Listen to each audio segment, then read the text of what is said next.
pessoal. Você está pronto para mais uma reflexão racional sobre a vida? Se você está pronto, eu também estou. Comecemos então. E comecemos fazendo a usual retrospectiva de programas anteriores, nos quais, ou na qual, eu procuro sempre variar um pouquinho o modo de expor, isto com o fim de elucidar possíveis dúvidas, e elas aparecem, e também incluir alguns novos conceitos.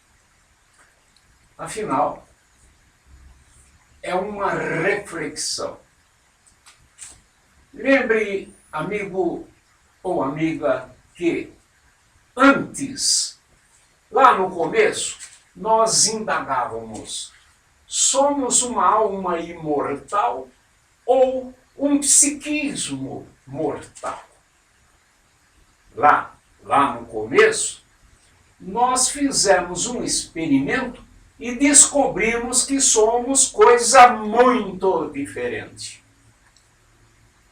Nós descobrimos que eu sou um eu aqui e que você é um eu aí. Um eu singular, único. Então, ambos, eu e você, nos identificamos com esse eu singular que nós experimentamos. E foi por isso que nós deixamos de pensar que somos aquele nome que nos deram no batismo e pelo qual nos chamam. Ou então, deixamos de nos identificar também pelo nome da profissão ou por aquilo que nós fazemos. Ficou bem claro que não somos o nome e também não somos aquilo que fazemos. Sendo assim, deixamos de pensar também que somos alma ou psiquismo materialista. Legal, né? Então, a nossa situação existencial, então, passou a ser formulada de um modo muito simples. Assim, eu existo aqui e o eu que você é existe aí. Pronto. Trata-se de um fato incontestável. Qualquer um que faça um discurso contrário, diverso, seja vulgar, filosófico ou científico, negando essa existência experimentada e formulada, ou é um idiota e alienado de si, ou então ele crê que somos os idiotas alienados do que somos. Por coerência lógica, então, a nossa pergunta inicial mudou. Ela ficou: o eu que somos continua a sentir e a pensar depois da morte? Para responder essa questão, nós precisávamos descobrir se a morte do corpo fazia o eu existente sumir. Mas nós precisávamos descobrir isso sem experimentar a morte, porque vai que a gente sumisse, aí a gente não iria descobrir nada. E foi então que nós terminamos descobrindo que as pessoas sustentam que a morte existe sem nunca a terem experimentado.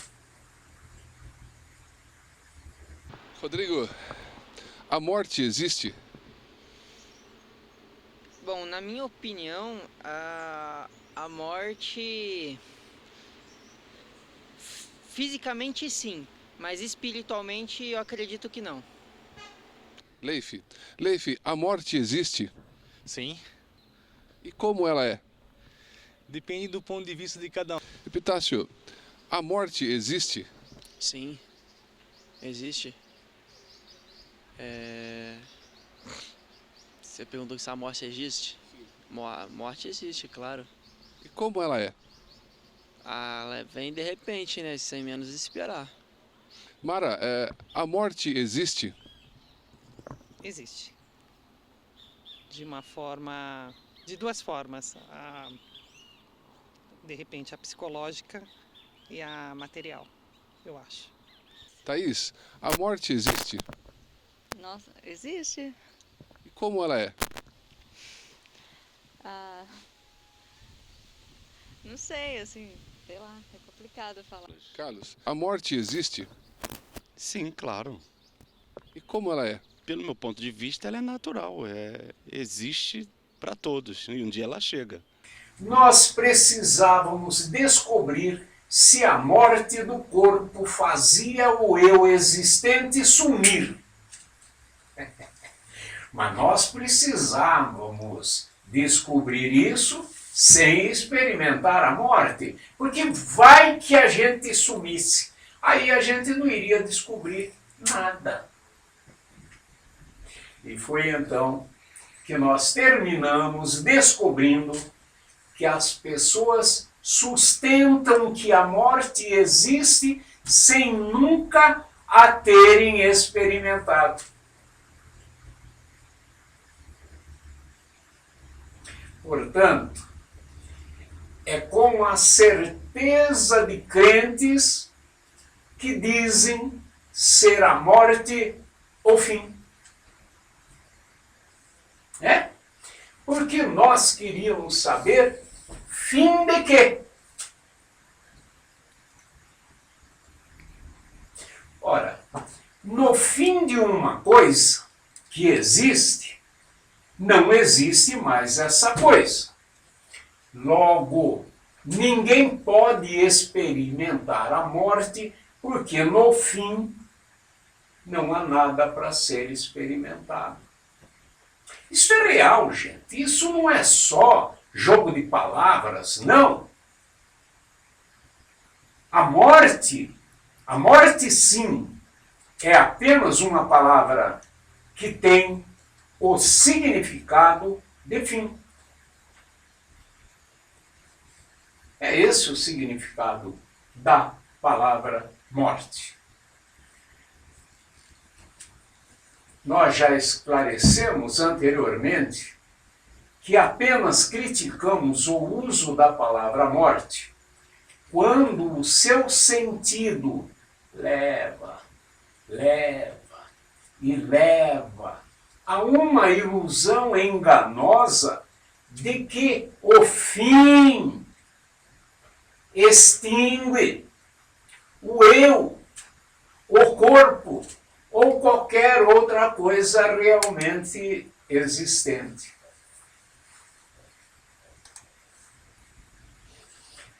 Sendo assim, passamos a querer experimentar a coisa chamada vida, que supostamente existiria antes do fim. E também não encontramos nenhuma coisa com a forma de vida na realidade natural.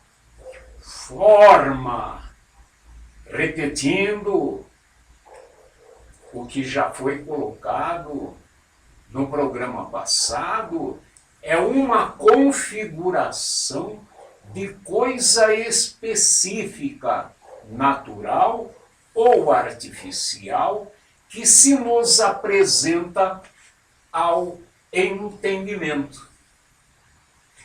A gente vai se adaptando a esse conhecimento.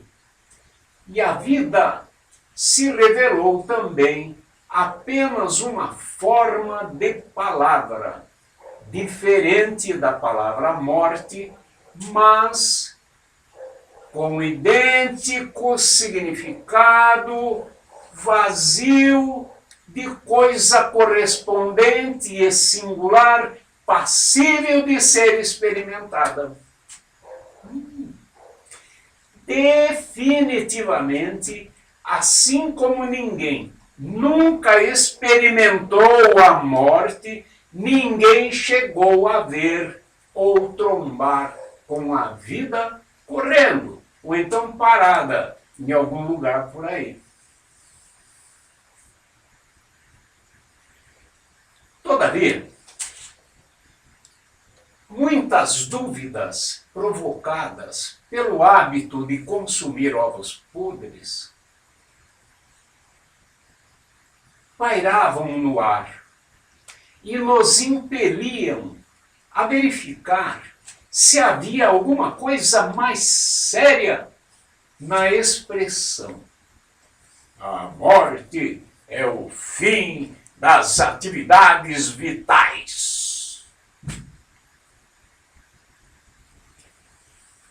Fomos pesquisar, fomos procurar ver uma atividade. E fomos ver a atividade de um atleta maratonista em sua corrida.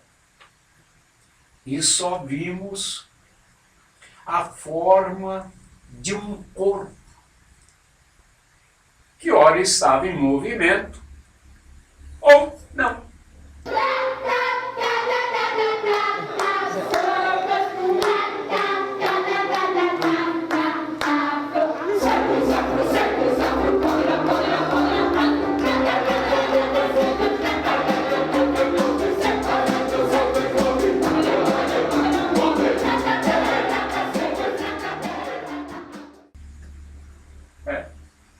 O corpo. Então, vida, morte e atividade se revelaram apenas formas linguísticas com significados numa relação abstrata com os movimentos do corpo, ou seja, seus significados só possuem um sentido idealizado, subjetivo e meramente formal na linguagem. E esse significado alinhavado numa relação com evidentes, experimentados, corpos. Os corpos, sempre se pode experimentar. E diga-se de passagem, é o que mais se experimenta. O eu experimenta corpo a todo momento.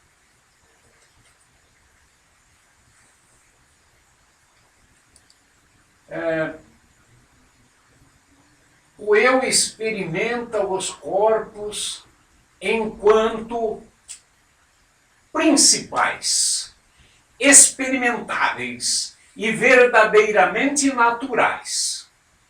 Mas é levado pela linguagem a consumir acessórios artificiais que neles, nos corpos, são aderidos por abstração.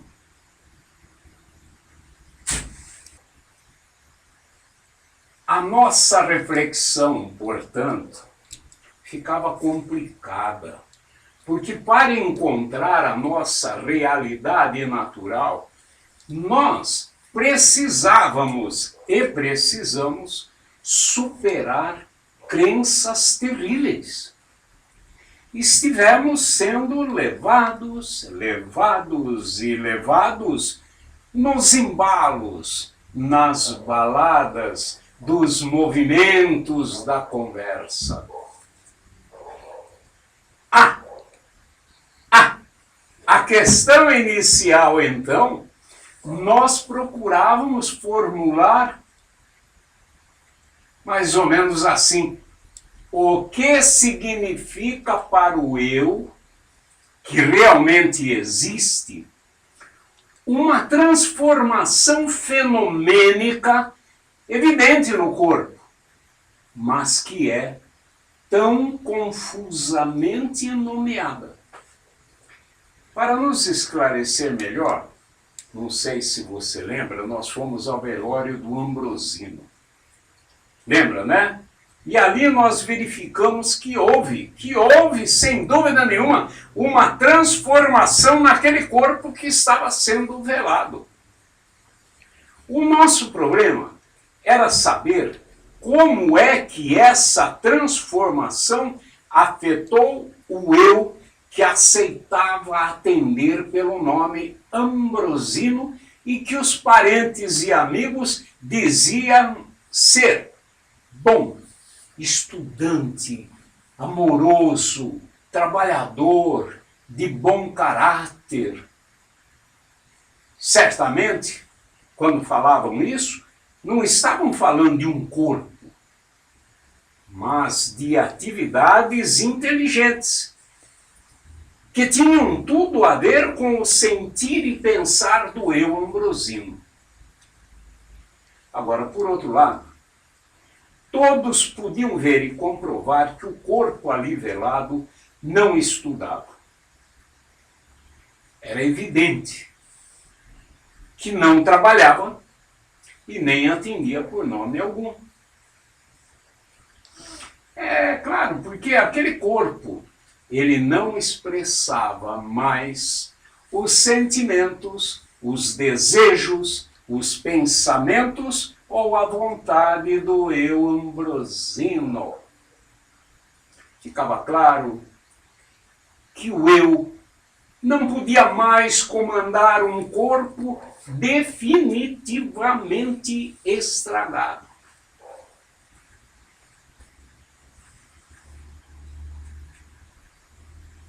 Que tipo de experiência elucidativa poderia fundamentar a afirmação de que o eu ambrosino teve um fim?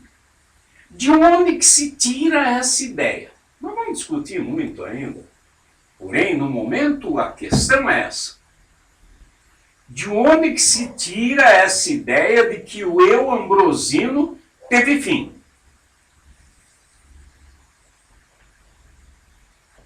Por outro lado, teria sentido a afirmação de que o corpo chegou ao fim se aquilo que restava do corpo estava na nossa frente? Ainda com vários dos seus órgãos, lembram que o ambrosino foi doador de inúmeros órgãos, tecidos. Muitos órgãos estavam por aí. Em outras pessoas, transplantados e exercitando as suas funções normais. Tinha sentido? Tem sentido dizer que o corpo teve fim? E que tipo de argumento pode se levantar para dizer que o eu teve fim? Então, estamos questionando o significado da morte enquanto fim de alguma coisa. Não esqueça.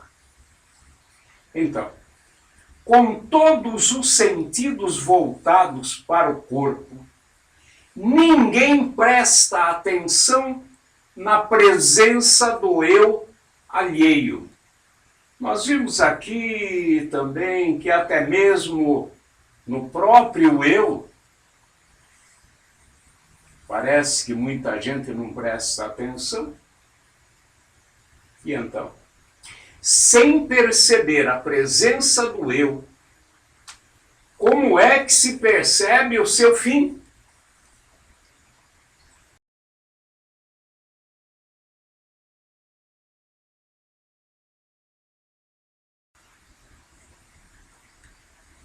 Boa parte da humanidade sustenta que não há fim algum para o eu. São os espiritualistas, você diria. E é claro que entre os espiritualistas há tantos crentes quanto os que têm entre os materialistas. Mas também há pessoas sérias que dão testemunho de experiências pessoais sobre a continuidade existencial do eu. Claro, não são levados a sério pelas ciências materialistas. Talvez porque os do materialismo tenham alguma prova científica de que essas pessoas que falam de experiências pessoais são pessoas iludidas, bêbadas ou loucas. Aliás, assim são todos os que divergem do seu dogma fundamental, que já vimos que é tudo é material. Matéria grosseira. Não se concebe outra coisa. Não se concebe nem mesmo a sutileza das energias que a ciência coloca em termos de conhecimento à disposição de todos. Mas você se lembra que no programa passado nós mencionamos Nietzsche, que entre outros filósofos, inclusive o atual Papa da crença ateia e materialista, o biólogo Richard Dawkins, defenderam que o corpo comanda o eu, mantendo-o a serviço da sobrevivência da espécie. Nós descartamos esse determinismo de ranço velho da física mecanicista, provando que não pode ser verdadeiro. E provamos quando nós comandamos um movimento de dedo, primeiro do indicador, depois do polegar. Esse movimento de dedo, olha eu comandando, tá vendo eu comandando? Desse movimento não depende a sobrevivência da espécie e nem a dos genes egoístas. O corpo impõe exigentes condições. Isto é claro. Se eu tivesse tido uma ruptura nos nervos eferentes, perderia o comando dos dedos da mão e não poderia movimentá-los para dar aquela prova que dei. Todavia, ainda rematamos aqui com a prova de comando absoluto do eu sobre o corpo. Esse comando absoluto é representado pelo suicídio indireto ao qual a humanidade está caminhando com suas agressões à natureza e também com o suicídio direto. Naqueles atos terroristas que os camaradas colocam uma bomba e explode-se e explode tudo.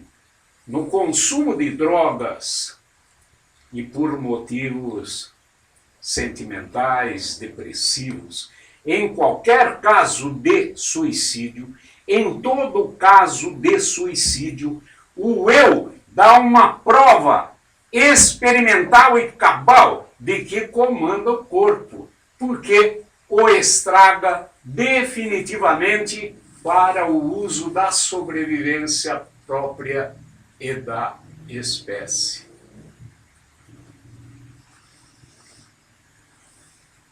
Entretanto,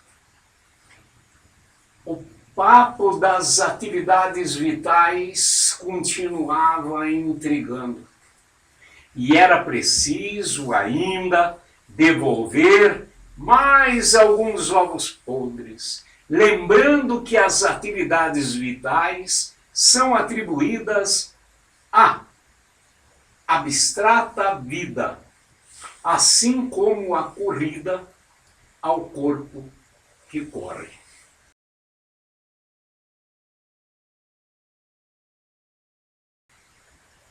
Aqui, a vida, ela vem disfarçada com o nome de tradição e pompa latina.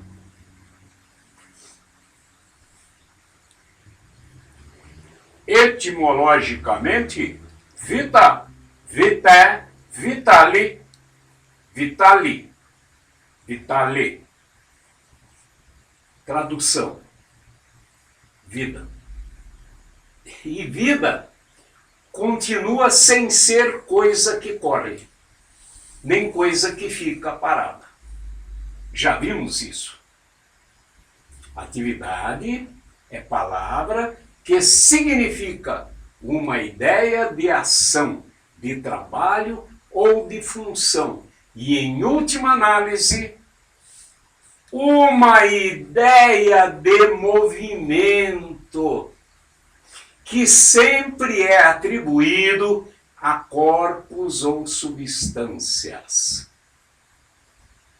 E a vida não é corpo, nem substância para se movimentar ou ter atividades.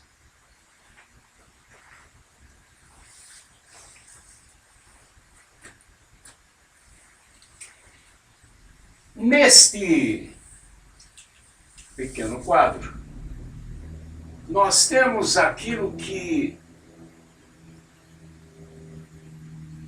é um papo furado e que diverte muita gente e entretém muita gente. Quem gosta? A morte é o fim.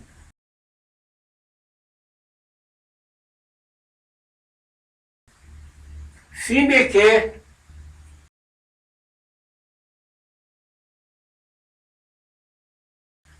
Da vida.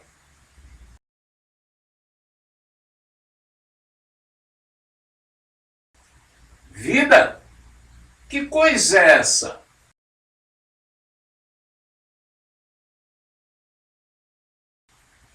É o conjunto das atividades vitais.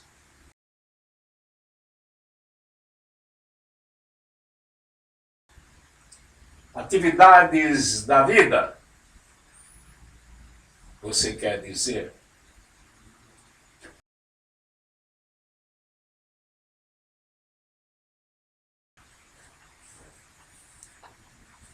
Estamos diante de argumentos circulares que terminam sempre num vazio de compreensão. Nós vamos aprofundar essa crítica, entendendo que a crença de que a vida é algo substancial é muito forte. É um ovo podre difícil da gente se descartar dele. Afinal de contas, é produto de uma crença que foi forjada desde tempos primitivos, quando os homens quiseram explicar lá no começo as coisas da natureza. Desde logo, eles viram que na natureza havia muitas formas diferentes de entes. Segundo os mais credenciados estudiosos, os povos primitivos já acreditavam que havia uma força antropomórfica.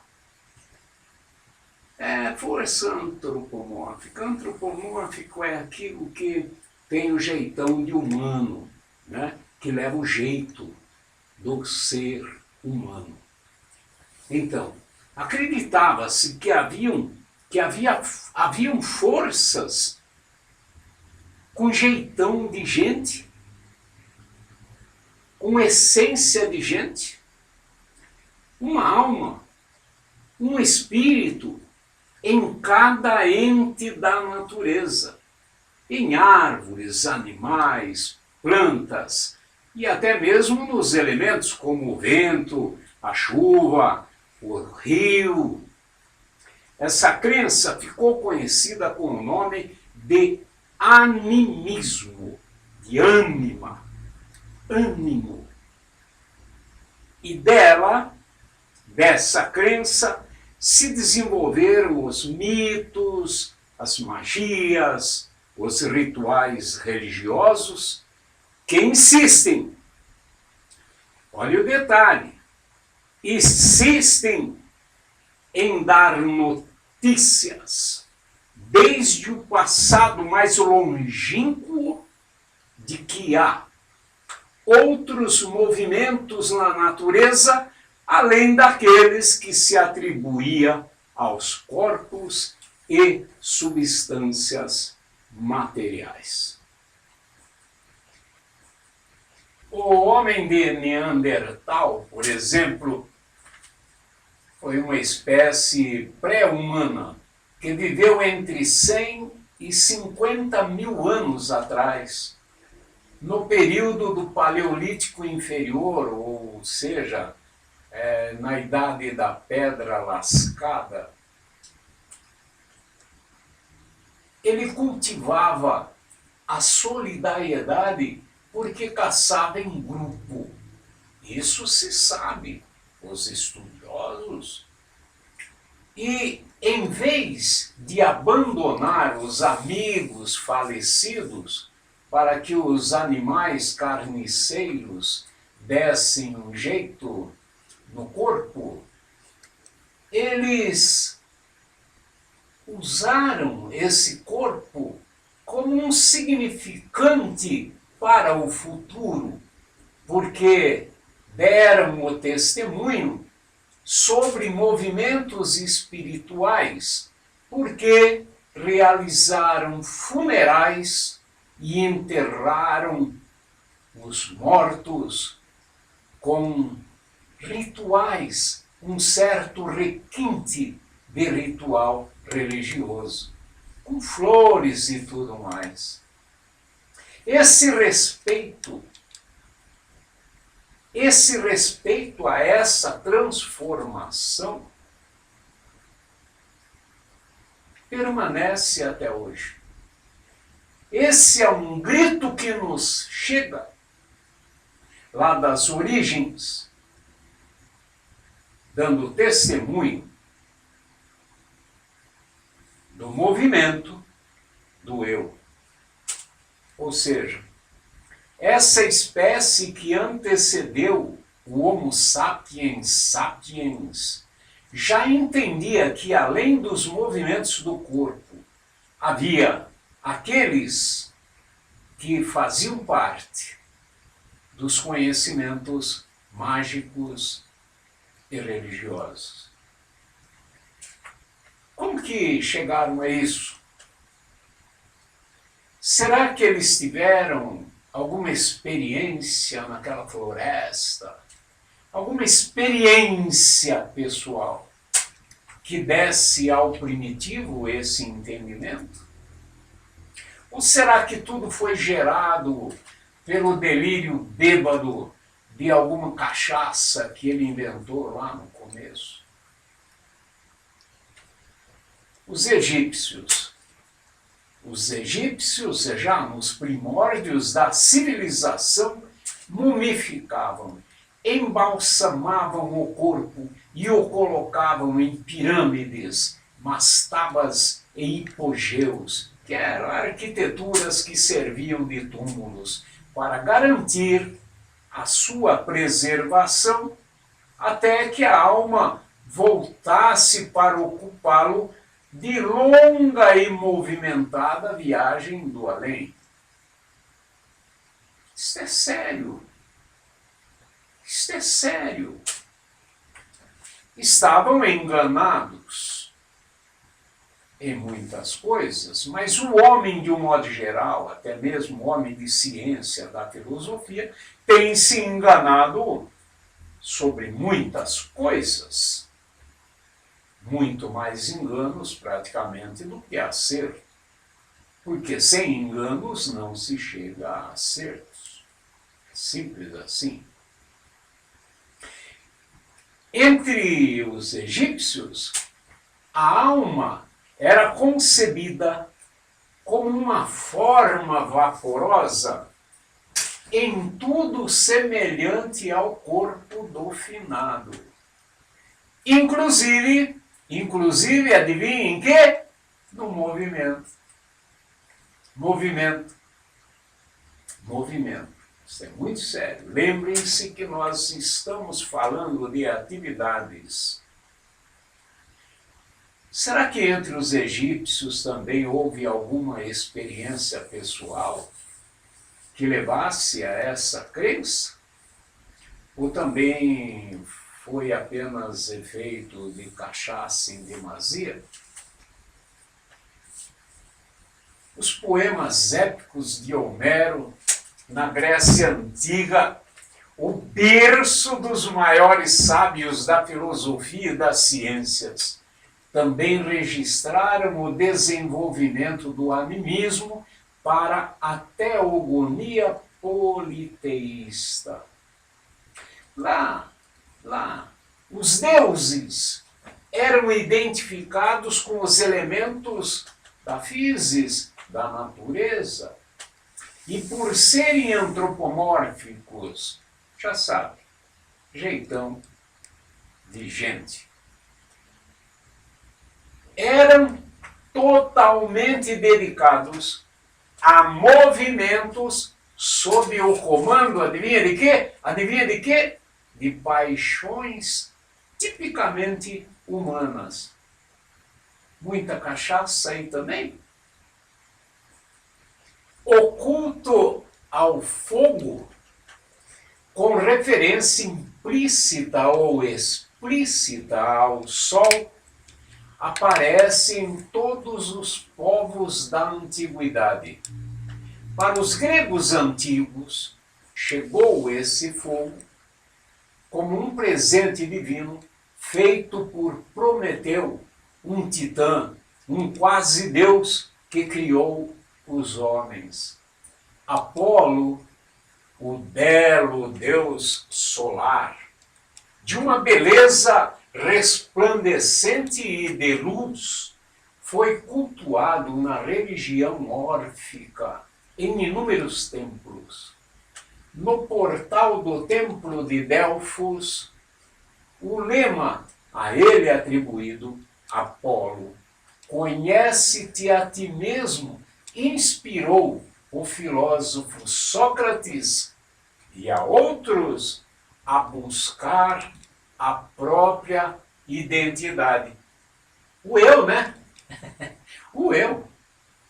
Ora, o fogo, então, para o filósofo pré-socrático, Heráclito, foi o princípio essencial do movimento eterno e fluido das transformações. Transformações, movimento. Ora, nós não poderemos falar de movimento sem lembrar algumas coisas do pensamento de filósofos como Leucipo, Demócrito, Heráclito, Parmênides, Sócrates, Platão, Aristóteles e outros. E vamos fazer isso já no próximo programa. Estaremos fazendo uma incursão no pensamento de alguns sábios para descobrir o que significa o movimento de transformação que se impõe aos corpos, estragando-os definitivamente para o uso do eu. Para o uso do eu. Estaremos também investigando outras transformações que se dão no desenvolvimento do feto ao bebê, do bebê à criança, da criança ao adolescente, deste ao adulto, a doença, a velhice e, por enquanto, eu agradeço a sua companhia inteligente e a sua rara coragem e paciência de encarar comigo o desenrolar de um tema que é tão complexo e difícil. Mas iremos nos sentir muito gratificados com os resultados que obteremos. Tchau.